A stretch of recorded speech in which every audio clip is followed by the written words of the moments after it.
ನಿಖಿಲ್ ಕುಮಾರಸ್ವಾಮಿ ಅವರಿಗೆ ಹ್ಯಾಟ್ರಿಕ್ ಸೋಲು ಬಂದಿದ್ಬಿಟ್ಟಿದೆ. ಇನ್ನು ಈ ಬಾರಿ ಚನ್ನಪಟ್ಟಣದಲ್ಲಿ ಸೋಲೋದಕ್ಕೆ ಇದುವೇ ನೋಡಿ ಮೇಜರ್ ಕಾರಣ.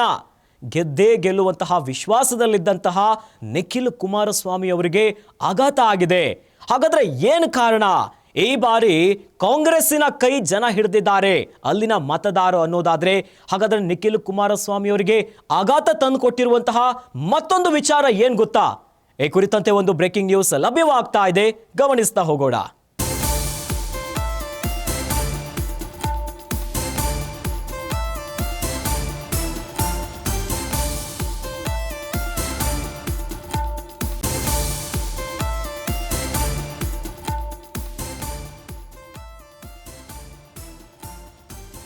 ಸ್ವಜಾತಿ ಜನರೇ ನಿಖಿಲ್ ಕುಮಾರಸ್ವಾಮಿ ಸೋಲಿಗೆ ಕಾರಣರಾದ್ರ ಅನ್ನುವಂತಹ ಪ್ರಶ್ನೆ ಮೂಡ್ತಾ ಇದೆ. ನಿಖಿಲ್ ಮೂರನೇ ಬಾರಿ ಸೋಲಲು ಒಕ್ಕಲಿಗರೇ ಬಿಗ್ ರೀಸನ್. ಚನ್ನಪಟ್ಟಣದಲ್ಲಿ ನಿಖಿಲ್ಗೆ ಮುಖಭಂಗ ಮಾಡಿದ್ದೇ ಒಕ್ಕಲಿಗರು ಕೈ ಹಿಡಿದಿದ್ರೆ ಗೆಲ್ತಾ ಇದ್ರು ನಿಖಿಲ್ ಕುಮಾರಸ್ವಾಮಿ. ಒಕ್ಕಲಿಗ ಮತಗಳು ಕ್ರೋಢೀಕರಣ ಆಗುವಂತಹ ಆಸೆಯಲ್ಲಿದ್ರು ನಿಖಿಲ್ ಕುಮಾರಸ್ವಾಮಿ. ಇಬ್ಬರು ಒಕ್ಕಲಿಗ ಅಭ್ಯರ್ಥಿಗಳಿಂದ ಗೊಂದಲದಲ್ಲಿ ಒಕ್ಕಲಿಗ ಮತದಾರರು ಈ ಬಾರಿ ಸಿಲುಕಾಕೊಂಡ್ರು. ಭಾವನಾತ್ಮಕವಾಗಿ ಪ್ರಚಾರವನ್ನ ಮಾಡಿದ್ರು ಕೂಡ ಗೌಡ್ರ ಮನಸ್ಸು ಕರಗಲಿಲ್ಲ. 50% ಒಕ್ಕಲಿಗರೇ ನಿಖಿಲ್ರನ್ನ ಸೋಲಿಸಿಬಿಟ್ರ ಅನ್ನುವಂತಹ ಪ್ರಶ್ನೆ ಉದ್ಭವ ಆಗಿದೆ. ಇನ್ನು ನಿಖಿಲ್ ನಿರೀಕ್ಷಿಸಿದ್ದು 70% ಒಕ್ಕಲಿಗರ ವೋಟ್ಗಳನ್ನ. ಆದರೆ ನಿಖಿಲ್ಗೆ ಬೆಂಬಲವಾಗಿ ನಿಂತಿದ್ದು 50% ಒಕ್ಕಲಿಗರಷ್ಟೇ. ಚನ್ನಪಟ್ಟಣದಲ್ಲಿ ಹರಿದು ಹಂಚಿ ಹೋಗಿದೆ ಒಕ್ಕಲಿಗರ ಮತಗಳು. ನಿಖಿಲ್ ಯೋಗೇಶ್ವರ ಮಧ್ಯೆ ಒಕ್ಕಲಿಗ ವೋಟುಗಳು ಡಿವೈಡ್ ಆಗಿಬಿಟ್ಟಿದೆ ನೋಡಿ. ನಿಖಿಲ್ ನಿರೀಕ್ಷಿಸಿದಂತಹ 70% ಒಕ್ಕಲಿಗರು ಮತ ಹಾಕಿದ್ರೆ ಇವತ್ತು ಗೇಮೇ ಚೇಂಜ್ ಆಗ್ತಾ ಇತ್ತು. ಚನ್ನಪಟ್ಟಣದ ಉಪಚುನಾವಣೆಯಲ್ಲಿ ಸೋಲುವುದರ ಮೂಲಕ ನಿಖಿಲ್ ಕುಮಾರಸ್ವಾಮಿ ಹ್ಯಾಟ್ರಿಕ್ 3 ಬಾರಿ ಈಗ ಸೋಲನ್ನ ಕಂಡುಕೊಂಡು ಬಿಟ್ಟಿದ್ದಾರೆ. ಆದರೆ ಸೋಲಿಗೆ ಕಾರಣವನ್ನ ನೋಡ್ತಾ ಇದ್ರೆ ಒಕ್ಕಲಿಗರ ಮತದಾನದ ಫ್ಯಾಕ್ಟರ್ ಇಲ್ಲಿ ಬಹಳ ಪ್ರಮುಖವಾಗಿ ಕಾಣಿಸ್ತಾ ಇದೆ ಅಂತ ಇಂಥದ್ದೊಂದು ಚರ್ಚೆ ಈಗ ರಾಜಕೀಯ ವಲಯದಲ್ಲಿ ಹರಿದಾಡ್ತಾ ಇದೆ ನೋಡಿ. ನಿಖಿಲ್ ಸೋಲಿಗೆ ಕಾರಣವೇ ಸ್ವಜಾತಿಯ ಜನರೇ.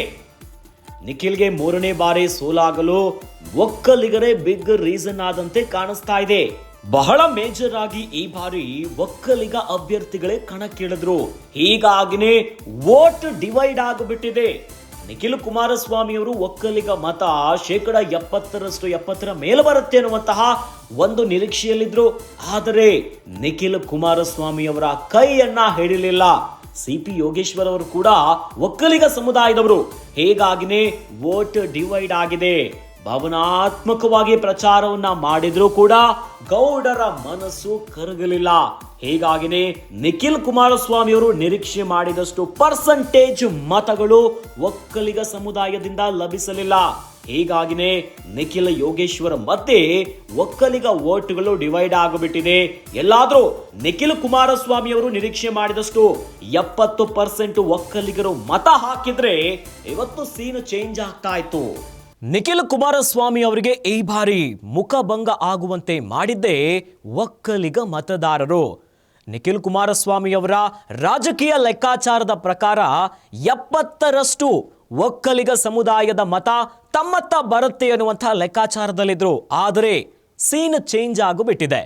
ನಿಖಿಲ್ ಕುಮಾರಸ್ವಾಮಿ ಅವರಿಗೆ ಸ್ವಜಾತಿಯ ಮತದಾರರೇ ಕೈ ಕೊಟ್ಟು ಬಿಟ್ಟಿದ್ದಾರೆ. ಗೆಲ್ಲದೇ ಗೆಲ್ತೀನಿ ಎನ್ನುವಂಥ ವಿಶ್ವಾಸದಲ್ಲಿದ್ರು, ಹರಸಾಹಸವನ್ನ ಮಾಡ್ತಾ ಇದ್ರು. ಇನ್ನು ಸಾಕಷ್ಟು ಕಾಂಗ್ರೆಸ್ಸಿನ ವಿವಾದಾತ್ಮಕ ಹೇಳಿಕೆ ಕೂಡ ತಮ್ಮತ್ತ ಒಂದು ರೀತಿಯಾಗಿ ಪ್ಲಸ್ ಆಗಿ ವರವಾಗಿ ಬರುತ್ತೆ ಅನ್ನುವಂತಹ ವಿಶ್ವಾಸದಲ್ಲಿದ್ರು. ಆದರೆ ಇವೆಲ್ಲದಕ್ಕೂ ಕೂಡ ಬ್ರೇಕ್ ಬಿದ್ದಿದೆ. ಸ್ವಜಾತಿಯ ಮತದಾರರೇ ಈ ಬಾರಿ ನಿಖಿಲ್ ಕುಮಾರಸ್ವಾಮಿ ಅವರಿಗೆ ಮುಖಭಂಗ ಆಗುವಂತೆ ಮಾಡಿದ್ದಾರೆ. ಮತ್ತೊಂದೆಡೆ ಗಮನಿಸೋದಾದ್ರೆ ಈ ಬಾರಿ ಚನ್ನಪಟ್ಟಣದ ಟೌನ್ ಅಲ್ಲೇ ಕೂಡ ಸಾಕಷ್ಟು ವ್ಯತ್ಯಾಸಗಳಾಗಿದೆ ಮತದಾನದ ವಿಚಾರದಲ್ಲಿ. ಇವೆಲ್ಲವೂ ಕೂಡ ನಿಖಿಲ್ ಕುಮಾರಸ್ವಾಮಿ ಅವರಿಗೆ ಮತ್ತೊಂದು ಸೋಲನ್ನ ನೋಡುವಂತೆ ಮಾಡಿದೆ. ಇನ್ನಷ್ಟು ಸುದ್ದಿಗಳಿಗಾಗಿ ನೋಡ್ತಾ ಇರಿ ಗ್ಯಾರಂಟಿ ನ್ಯೂಸ್.